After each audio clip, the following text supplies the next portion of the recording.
relationships between nations essentially come down to relationships between people. But with all eyes on one international relationship, the government's dusting off the playbook of wartime Prime Minister John Curtin. Recognising that Australia should stand on our own 2 feet. 80 years since the passing of the leader who, let down by Britain, looked to America. Tonight, the Prime Minister looking inwards, honouring John Curtin with a speech spruiking Australia's determination to think and act for ourselves. 80 years ago, Acting Prime Minister Frank Ford rose in the House of Representatives and told a still and sombre chamber, "The captain has been stricken in sight of the shore." Through the dark days of conflict, Curtin had urged the men and women of Australia forward to victory in war, victory for the peace. He would not live to see either, yet no Australian did more to achieve both. It is an honour to be with you tonight to reflect on the extraordinary and enduring achievements of a Labor icon and a great Australian. Through 124 years of our Federation and 31 Prime Ministers of Australia, John Curtin stands apart. No leader of our nation has faced a sterner test. No one has known a darker hour. And no Prime Minister has carried more on their shoulders, alone. During the collapse of the Menzies and Fadden governments, John Curtin did not push to seize power. Instead, power came to him. The Parliament and the nation turned to Labor. And within 4 months of being sworn in as Prime Minister, Curtin found himself leading the battle for Australia.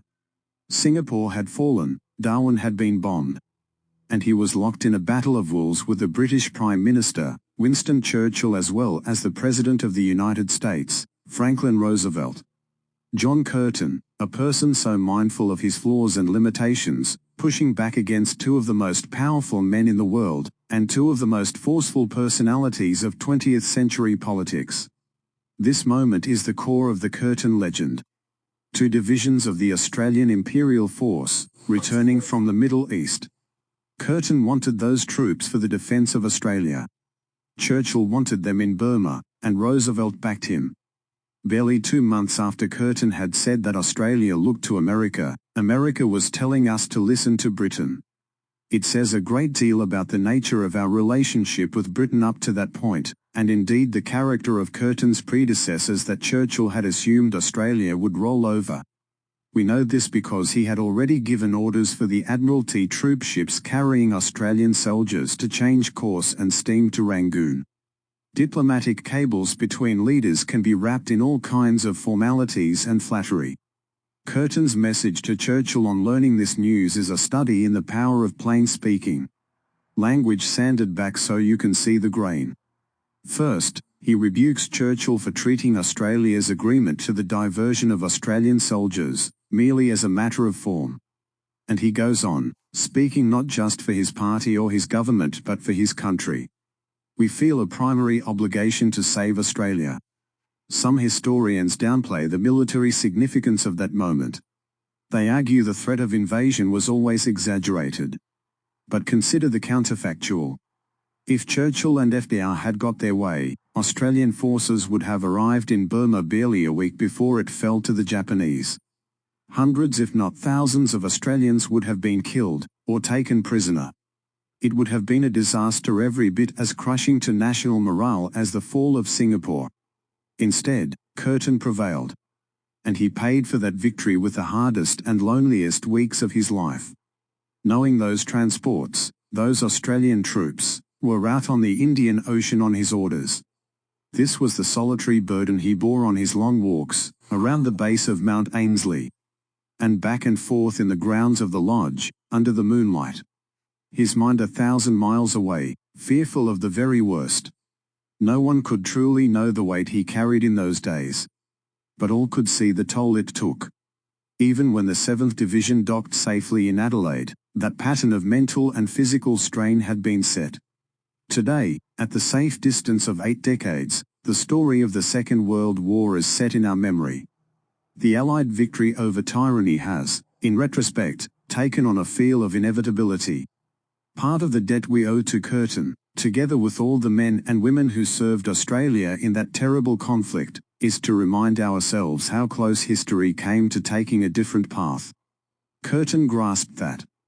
and he never pretended to the people, or to himself, that dealing with these choices came easily. John Curtin dedicated his life to our country, and he gave his life for Australia. His colleagues saw him as a casualty of the war, as much as any fallen soldier. And that self-sacrifice has shaped every reflection on his legacy. When Prime Minister Gough Whitlam laid the foundation stone for John Curtin House in Canberra in 1974, he paid moving tribute to a man enslaved by the times for whom time was a cruel master. That is a fundamental, inescapable part of the John Curtin story. But it is not the whole. His leadership has earned a bigger place in history than that. And his legacy runs deeper than that, for our party, and for our country. Because Curtin restored in Labor what he revived in Australia. Unity and purpose in times of crisis and uncertainty. Ambition and cooperation in pursuit of opportunity. And, above all, the confidence and determination to think and act for ourselves. To follow our own course and shape our own future. Curtin once said that the greatness of the Australian labour movement lay in the fact that it had never followed the flags of other lands, or patterned itself on the movements which originated in other places. This was the country John Curtin was born into. The social laboratory, the workers' paradise. A nation that led the world in creating a fair minimum wage, independently set. A pension when you grew old, support if you got sick. Protections, and respect, for the right of workers to organise and bargain and demand better for themselves. And a democracy that was stronger because women could vote in elections, and run for parliament. That spirit of social democratic creativity had ebbed away under conservative governments. Curtin, together with Chifley, gave it new life and meaning. Curtin empowered Chifley to lead the Department of Reconstruction in 1942. Think about that. As John Edwards wrote, Roosevelt remade the US economy before the war. Attlee remade the British economy after the war. Curtin remade the Australian economy during the war. Because his vision, even in the darkest hour of conflict, was for a peace worth the winning. A nation that honoured the courage and sacrifice of its citizens, with more than monuments and memorials. Where the bravery of Australians had won them the right to build a good life for themselves and their families. With new opportunities in education. Secure, well-paid jobs in manufacturing. Affordable medicines through the Pharmaceutical Benefits Scheme. And a society where, to quote that government's housing policy, a home was not only the need but the right of every citizen. I used those same words at our campaign launch in Perth this year. Because while our nation has changed beyond the imagining of the Labor generations that have gone before us, respect for the aspirations of the Australian people still drives us. And the spirit of progressive patriotism still moves us. We understand that part of what makes this the best country on earth is that all of us share a responsibility and a determination to make it even better and fairer. That is why we are making the biggest ever investment in Medicare. So more Australians than ever before can see a doctor for free. It's why we've made it clear that under our Labor government, the PBS is not up for negotiation. And it is why on Tuesday, we built onto great Labor reforms, and brought them together. We lifted superannuation to 12%. We expanded paid parental leave by a further 2 weeks. And for the first time ever, we are adding superannuation to it. So women who take time away from work to be with their new baby, don't pay a penalty in retirement. This is about building an economy and a society that upholds Australian values, and values every Australian. That is the Labor way. And it is the Australian way, under Labor. Because we do not seek our inspiration overseas. We find it right here in our people. And we carry it with us, in the way we engage with the world. John Curtin is rightly honoured as the founder of Australia's alliance with the United States. A pillar of our foreign policy. Our most important defence and security partnership. And a relationship that commands bipartisan support, respect, and affection in both our nations. Yet our alliance with the US ought to be remembered as a product of Curtin's leadership in defence and foreign policy, not the extent of it. Because Curtin's famous statement that Australia looked to America was much more than the idea of trading one strategic guarantor for another, or swapping an alliance with the old world for one with the new.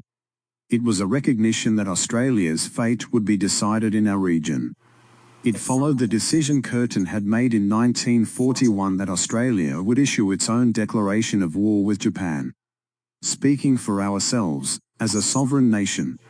Where Menzies had said that because Britain was at war with Germany, as a result Australia was also at war. Under Labour, Curtin said Australia was at war because our vital interests are imperiled and because the rights of free people in the whole Pacific are assailed. That's what Curtin recognised. This was a Pacific War. It was its own conflict which demanded its own strategy. Our security could not be outsourced to London, or trusted to vague assurances from Britain. We needed an Australian foreign policy anchored in strategic reality, not bound by tradition. Dealing with the world as it is, not as we would like it to be. As Paul Keating put it, in his John Curtin Memorial Lecture, Curtin began us thinking in our own terms. So we remember Curtin not just because he looked to America. We honour him because he spoke for Australia. For Australia and for Labour, that independence has never meant isolationism. Choosing our own way doesn't mean going it alone. It was the Curtin and Chifley governments that brought Australia into the United Nations, the World Bank and the IMF, at the outset. Australia did not just join the institutions which created the international rules-based order, we helped shape them. Because we did not want the future of our region to rest on what Doc Evatt called a great power peace. Then, and now, we championed the rights and the role of middle powers and smaller nations. Then, and now, we recognized that our region's security depends on collective responsibility. Then, and now, we strive for a world where the sovereignty of every nation is respected and the dignity of every individual is upheld. Then, and now, Australia backs our words with deeds. 80 years ago, Australia under Chifley was one of the first countries in the world to publicly support the people of Indonesia in their struggle for independence, and part of the first ever UN peacekeeping mission to help secure Indonesian sovereignty. Ever since, Labour governments have understood that Australia's security and our prosperity depend on engaging with our region, as ourselves, investing in our capabilities, and investing in our relationships. In times of profound change in our region, and against the backdrop of global uncertainty, Australia under Labour has always had the courage and imagination to play a constructive and creative role. That's the approach our government has taken, from day one. Rebuilding our standing as a leader and partner in the Pacific. Patiently and deliberately working to stabilise our relationship with China. Deepening our economic engagement across Southeast Asia. Forging new defence and security cooperation with our nearest neighbours, Indonesia and Papua New Guinea. And giving our security and trade and energy partnership with India the long overdue investment and attention it deserves. The Australian Labor Party is Australia's oldest political party, and the movement which gave it life is older still. Anniversaries like this, along with the work of Nick Dyrenforth and the John Curtin Research Centre, remind us of the fullness and richness of the story to which we belong. Yet the great creative tension of Australian Labor is that while we love our history, we are not hostages to it. We are links in a long chain, but we are not shackled to our past. We draw from it, we build on it and we learn from it. As a junior member of the Scullin government, Curtin had watched, in dismay and frustration, as the hopes invested in that Labor government fell victim to events. Its ambitions crushed by the Great Depression. Its fate sealed by foreign banks and the state premiers. For Curtin, who lost his seat in the landslide defeat that followed, a hard lesson of those years was that Labor could never again allow itself to be seen as ineffectual in times of economic crisis. That's part of what drove Curtin and Chifley to put the Commonwealth at the centre of tax and revenue. They understood that Australia could not meet the twin challenges of mobilisation and reconstruction as a disparate collection of states pulling in different directions. And when you consider the big challenges and opportunities facing Australia today, building the new homes and infrastructure our suburbs and regions need, securing the future of the National Disability Insurance Scheme, powering new jobs and industries through the energy transition, training our workforce and workplaces so that artificial intelligence is a creator of good jobs, not a threat to them. None of that can be realized by one level of government on its own, or indeed by government alone. It depends, as ever, on mobilizing the talents and capacity of all Australians. The world John Curtin knew and the nation he served belong to history now. Yet the lessons of his life and legacy endure. Because while the nature of global uncertainty evolves, this fundamental truth remains. Australia cannot predict or control the challenges we will face. But we can determine how we respond. We can choose the way we engage with a region and deal with the world. The stability and prosperity we build and defend with our partners, the peace and security we seek for ourselves. And, above all, we can choose the nation we strive to build here at home. An economy that rewards hard work and creates opportunity. A society true to the values of fairness and aspiration that Australians voted for. And a government worthy of the people we serve. Repaying the trust that Australians have placed in us. And living up to the example of courage and kindness that Australians set for us, every day. That is the Labor way. That is the Australian way. That is our way forward, for the future. The question, is Anthony Albanese actually trying, for reasons best known to himself, to diminish, if not undermine, the US-Australia alliance? Well, great to be with you, Monica. Look, the answer is I don't know. I don't know. I've always really liked Albo personally. He'll hate to hear me say that because I've been so critical of him lately. But he comes from the left. He worked for Tom Uren, who was a vehemently anti-American leftist, and there's no evidence that Albanese ever gave national security a minute's thought before he became leader of the party. And I think now we look back on the hawkish things he said as opposition leader and in his first year in government, and the suspicion grows that those were the things he felt he had to say politically. He didn't really believe them. This was a bizarre speech. I mean, Curtin's whole wartime prime ministership was about keeping Britain and America both connected to Australia and in defence of Australia. And far from declaring any independence from America, Curtin put the whole of the Australian Defence Force under the command of General Douglas MacArthur. MacArthur was like a wartime overlord in Australia, and that was a smart policy for Curtin. Curtin was not some kumbaya Asianist. Curtin was the World War II equivalent of Vladimir Zelensky saying, please help, our country is in terrible trouble. And the people who came to help were the Americans. We're independent, we remain independent because of the American naval battles of Coral Sea and Midway. Now, our men fought heroically in Papua New Guinea as well. But Albanese has presented the absolute stark opposite of what Curtin really was. It's a ridiculous speech historically. He says Curtin founded the American alliance. That's untrue. The Americans wouldn't have an alliance with Australia in the late 1940s, partly because they didn't trust Doc Evatt, who was part of the Labor government. And the Menzies government founded the alliance in 1951.